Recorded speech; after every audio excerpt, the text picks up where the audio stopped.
president's closest advisors is Jake Sullivan. He was the National Security Advisor and the second youngest person to hold that job at the age of 43. I sat down with him recently here in the Executive Office Building to discuss a wide range of international issues and national security issues affecting the president and our country. So let me get right to the heart of Ukraine, if I could ask you. Is there any chance of a resolution in Ukraine matter anytime in the foreseeable future? Any possibility of a truce or some kind of agreement that you think could end this war in the next few months or so? You never say never. There's always a chance. And we've been clear from the beginning that we would support a diplomatic solution that vindicated Ukraine's right to sovereignty and territorial integrity. But the odds of it in the next few months, I think, are quite low. On China, the President of the United States has not met with Xi Jinping for COVID-related reasons, but there is a possibility they might meet in the upcoming G20 meeting. Do you have any plans to have an agreement or any kind of proposed settlements of any issues that are now ongoing between the two countries, or is it just more or less a meet and greet with no advanced planning of any great consequence? Well, right now there's no meeting planned, but as you say, they will both be in Bali, Indonesia, for the G20 in November, and it would afford an opportunity for the two of them to sit down in person. Actually, despite the fact that they've spent a huge amount of time together when Joe Biden was vice president, they've not met in person since President Biden became president, and that's because Xi Jinping has basically not left China in 2 years due to COVID-19. So this would be their first real chance to sit face-to-face and talk through the full range of issues in the relationship. I wouldn't expect major agreements to come out of that, but if they do actually sit, and again, hasn't been decided, I would expect that we would see some progress on some issues where the two countries' interests do align. As we talk today, it's come out that President Putin will be meeting with President Xi Jinping, most likely somewhere in Europe, not too long from now. Was that a surprise to you? And what do you think they're going to be talking about? Well, it's not a surprise. President Xi and President Putin have met frequently over the course of each of their tenure. And in fact, President Putin went to Beijing earlier this year and met in person with President Xi in February when they rolled out this new partnership between the two countries. So I think that they'll talk about the full range of issues in their relationship. But I would note two things. First, before President Xi goes to Uzbekistan to meet with President Putin on the sidelines of another summit, he's going to Kazakhstan. And Kazakhstan's a place where actually China and Russia compete for influence. So it's an indication that this is a relationship not without its complications. And then second, China has actually stood back from fully getting in behind the Russians when it comes to their war in Ukraine. We have not seen them provide large-scale support in terms of weapons or industrial-scale efforts to undermine Western sanctions. So from our perspective, this relationship is something that bears close watching, but again, is not without its complications. As we talk, there are also reports that North Korea is selling weapons to Russia. Was that a surprise to the administration? Well, what it indicates actually is that Russia doesn't have a lot of options. It appears to be running short of its own munitions. It looks around the world and doesn't find a lot of countries willing to sell it munitions. So it has to look to states like Iran and North Korea to get ammunition and other forms of weaponry to be able to sustain its conflict in Ukraine. This is not, in our view, a demonstration of strength by Russia. Now, the negotiations with Iran to restore, if that's the right verb, the nuclear agreement is ongoing. It's been going for quite some time. Do you see any resolution of that in the near future? Not in the coming days. The Iranians have come back with a set of counter proposals, which we are still taking a look at, but it doesn't suggest that an agreement is imminent right away. That being said, we do believe that there still is a pathway to a compliance for compliance return to the JCPOA. We will continue to work on that with our partners, particularly our European partners. And if Iran is prepared to do its part to get back into the JCPOA, we stand ready to do so. And as we talk, the new Prime Minister of UK has been announced, previously involved in foreign policy. Have you met her before? I have met her before. I've met her here in the White House, right down the hall from where we are right now, when she was Foreign Secretary. She's transitioned from being essentially their Secretary of State to being their Prime Minister. And actually just yesterday, President Biden had the opportunity to have a long phone call with her just hours after she had assumed her new position. And do you expect any change in the UK-US policy as a result of her becoming prime minister? At a foundational level, no. This is a special relationship. The two of them reaffirmed their commitment to the strength and vitality of the US-UK alliance. And I think on all of the major issues, whether it's Russia or China or Iran, you'll see the same kind of deep consultation and engagement between the two countries that you've seen before, regardless of who's president, regardless of who's prime minister. So I don't expect that there will be any fundamental changes in the relationship, but there'll be issues that we have to work through, of course, as there always are. Now, as we talk, the UN General Assembly will be meeting not too long from now in New York, as it does every year. Do you think the UN has still a useful purpose in diplomacy? Because it doesn't seem to be able to solve any problems, ongoing war problems that we now see in US or Ukraine or Russia. What do you think is the UN's main purpose at this point? Well, the UN actually has proved its continued effectiveness in actually being able to bring about diplomatic agreements in very difficult circumstances. I'll give you just two examples from the past few months. First, on Russia-Ukraine, it was the UN Secretary General, Antonio Guterres, who played a central role in getting a deal between Russia and Ukraine for the export of grain from both Ukrainian ports and Russian ports in the Black Sea.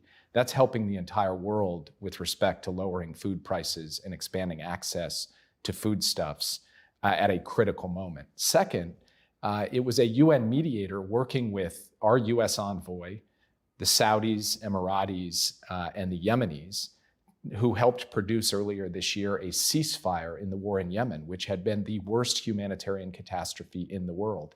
That ceasefire is now going on 6 months, the longest period of peace in 7 years in Yemen, and the UN played a key role in that. So it is not without its difficulties and complications. It is a big bureaucracy in need of constant reform, but the UN is still there on key issues in diplomacy, in delivering on global health, global food security, and other issues. And all of that will be on display in New York in 2 weeks. Now, recently, the president made a major speech on democracy. But while the threat to American democracy is real, I want to say as clearly as we can, we are not powerless in the face of these threats. And in it, he talked about the values of democracy, which is a large part of our foreign policy, which is to promote democracy around the world. Are events in the United States over the last year or so making it more difficult for the U.S. to say to other countries, look at how wonderful our democracy has worked, and therefore you should be following some of the things we do? Well, it does require a degree of humility. I mean, the United States does need to acknowledge that we have our own difficulties and challenges within our own democracy, even as we tout and promote democratic institutions, rule of law, human rights around the world. But I think President Biden is actually a very good messenger for that, someone who can speak honestly and clearly to the American people about the strains in our democracy, and then someone who can speak honestly and clearly to the world about how, despite all of its imperfections, democracy remains the best form of government for delivering for citizens and for promoting human dignity.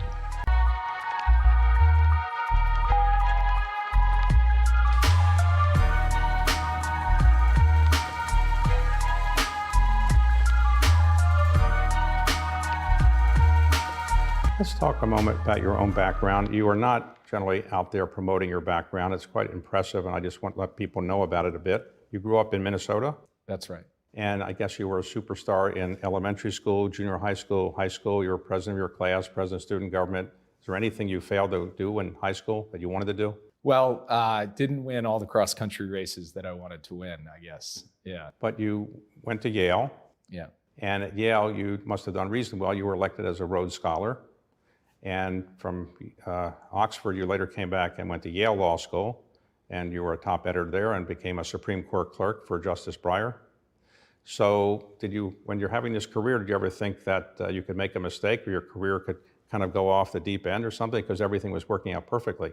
Well, it's true that I have had these incredible opportunities, but at every one of those stages, I went through the same fears and growing pains and slip-ups and stumbles that everybody did. And, that was true with respect to academic work that was far from perfect. It was true with respect to relationships that didn't work out. I had what I think was an incredibly lucky childhood and upbringing, but one that was not too different from the way a lot of other people who grew up in the Midwest in the 1980s and then, got to have these chances. Your father and mother, what did they do?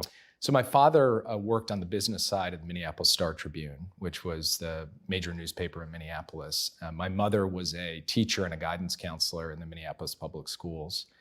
And I'm one of five. I'm the second of five kids. And we all went to the Minneapolis public schools, graduated from Southwest High School. And your siblings, do they say, look, you're too good, you're a Rhodes Scholar, you're a Yale Law Journal and everything, or there are no sibling rivalries? I mean, actually, I would say my sister is probably the most impressive among us. She's a pediatrician. She was a two-sport Division I athlete, and she's got 5 kids and is currently working at the Department of Health and Human Services on COVID-19 and other pandemic responses. So I'm like kind of middle of the pack in terms of my siblings. So there was another person who was a Rhodes Scholar, went to Yale Law School, who became President of the United States, Bill Clinton. So have you ever thought of running for office yourself? I used to think about it, but honestly, over the course of the years, I think my skills are better suited to public service in a non-elected format.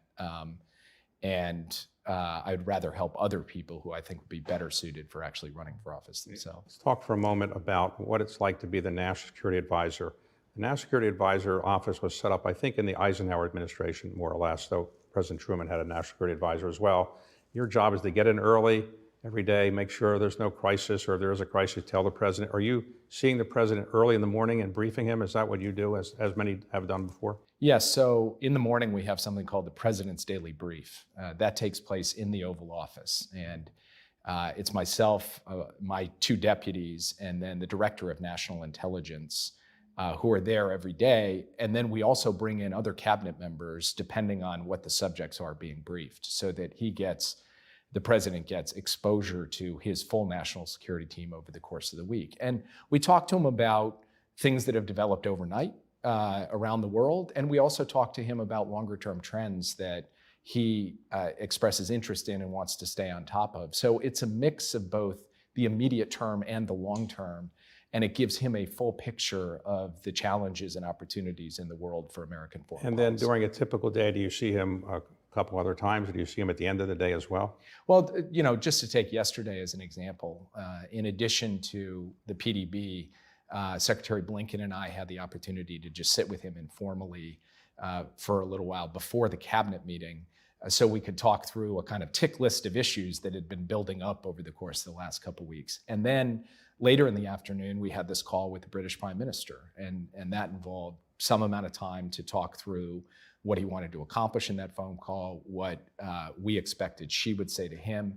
And then I sat there with him while he did the phone call. So that would be a typical day, seeing the president 2-3 times, and then spending time with the other principals of the National Security Council, the cabinet secretary, Secretary of Defense, the Secretary of the Treasury, the Secretary of State, and talking through the big decisions that we would need to tee up for the president to make on everything from global food security to Taiwan to the CHIPS Act, the new law that's been passed to invest in advanced microchips here in the United States. We cover the waterfront. So sometimes presidents, I observe, lose their temper and they yell. Is President Biden a yeller when he's not happy, or he just calmly just says, here's what I think? He's not a yeller. He's somebody who is disciplined and direct and holds us to a high standard. And he will challenge us to make sure that we have nailed down the details of everything we are presenting to him. And if we haven't, he'll tell us, do better. But he does so in a totally respectful, straightforward way, the same way that everybody has seen him in public life. So when I worked in the White House under President Carter, there were frequent disputes between the Secretary of State, Cy Vance, and the National Security Advisor, Zbig Brzezinski. And it's a great tradition, it seems, in our government, that the Secretary of State and the National Security Advisor are always sparring one way or the other, leaking to the press.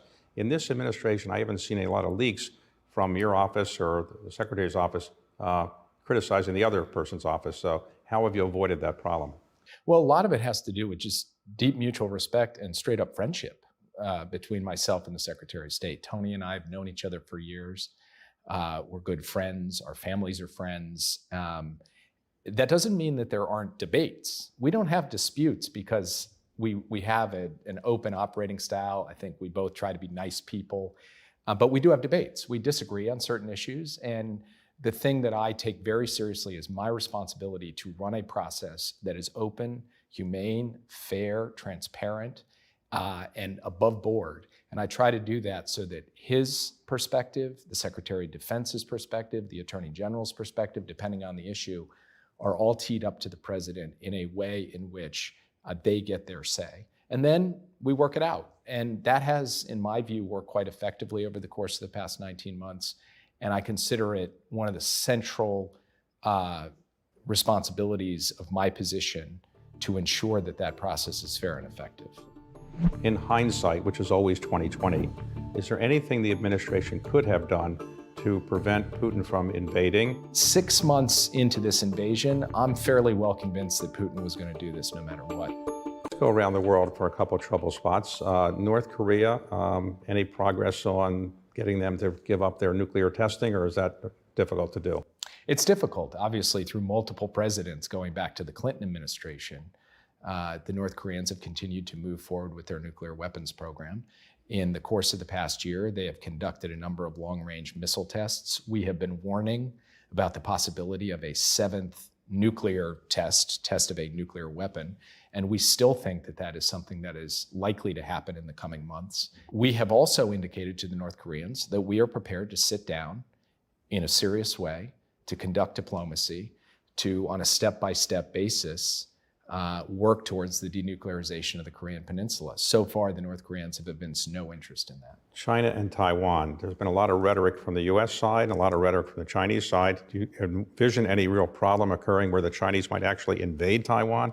I think it remains a distinct threat that there could be a military contingency around Taiwan, and the People's Republic of China has actually stated as official policy that it is not taking the invasion of Taiwan off the table, that remains one of the potential options for the reunification of Taiwan. Their position has been changing over time in terms of their disturbance of the status quo across the Taiwan Strait, actions that they are taking with their military to undermine peace and stability. The American position has remained steadfast and consistent. One China policy, Taiwan Relations Act, 3 joint communiques that we agreed with China back in the 1970s and 80s that laid out that from our perspective, there should be no unilateral changes to the status quo across the Taiwan Strait. We continue to believe that, and we will continue to push back against any effort to change the status quo by force. Now, there is legislation now moving forward through Congress to kind of toughen up the existing support the U.S. has for Taiwan. Has the administration adopted a position on that legislation yet? Well, I'm actually going to have the opportunity later today, literally later today, to go up to the Hill to talk to some members about this legislation. I'd prefer to have the opportunity to lay it out for them before I lay it out on TV. But I will just say this, there are elements of that legislation with respect to how we can strengthen our security assistance for Taiwan that are quite effective and robust, that will improve Taiwan's security. There are other elements that give us some concern. Let's go back to Ukraine for a moment. In hindsight, which is always 2020, is there anything the administration could have done to prevent Putin from invading, or told the allies more forcefully that this invasion was going to occur to convince them? Because it seemed as if they didn't really believe it was going to happen. What would you have done, or would you think you should have done in hindsight, if anything, differently than you did? Given that we're still in the middle of this unfolding crisis, it's hard to get the kind of level of perspective to look back and say, hey, maybe we could have done this instead of that. There's always something you could improve upon. I would never say, no, we did everything absolutely perfectly. But 6 months into this invasion, I'm fairly well convinced that Putin was going to do this no matter what, that he considered this central to his legacy as president of Russia, and he was not going to be knocked off course. The only thing that was going to stop him was the physical might of the Ukrainian forces holding back his ability to take Kyiv and take other major cities, backed by the weapons that we provided them. That was the strategy we executed. I think we executed it well, and I think Ukraine is in a position now, today, to ensure that they will remain a strong, sovereign, viable, independent state even as they continue to try to resist Russian aggression on a portion of their territory. In terms of the allies, we took unprecedented measures, quite novel measures, to declassify information, to make presentations both to our allies and to the international community. And I think over time that actually did build a sense of unity that continues to this day. And allied unity, transatlantic unity, has been a huge thorn in the side for Vladimir Putin as he's tried to break that and tried to produce a weaker, less cohesive NATO, when in fact what he's gotten is the exact opposite. So what you're referring to, I think, is that, to my surprise, when I was reading the New York Times about this was going on, information that seemed like it was vital information was declassified and, in effect, given to the press about the troop movements of the Russians. Was that a complicated decision to come to, controversial within the administration, to say we're going to declassify and leak our best intelligence about what the Russians are doing? It definitely took a whole process of us thinking about all of the risks and benefits of doing that, especially since it was uncharted territory. And that involved me sitting with our intelligence professionals, our diplomats, and ultimately with the president to bless a strategy that would involve the systematic declassification of information so that no one would be surprised and so that Russia could not try to generate pretexts for what it was doing. And I think it turned out to be an effective method of putting Russia on the back foot, putting the Western alliance on the front foot, and giving us the opportunity to build the coalition that is currently supporting Ukraine. So as I said earlier, hindsight's always 20/20. In hindsight, would you have exited Afghanistan differently than the way you did it?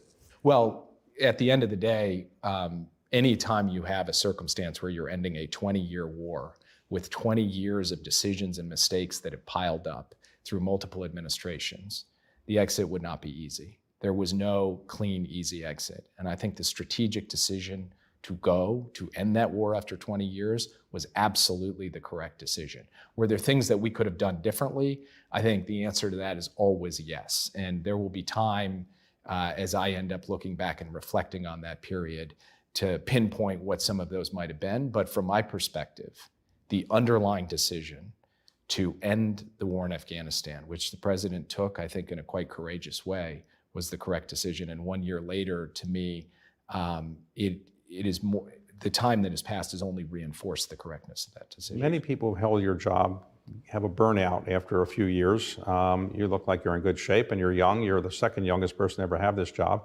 So you anticipate doing this for an entire 4-year period of this first term, if there's another term, let's say this 4-year period of time? Well, I serve at the pleasure of the president, but I feel passionate about the work that I'm doing. I feel blessed to be part of this team. I feel blessed to be able to serve President Biden, and I'd like to keep doing it.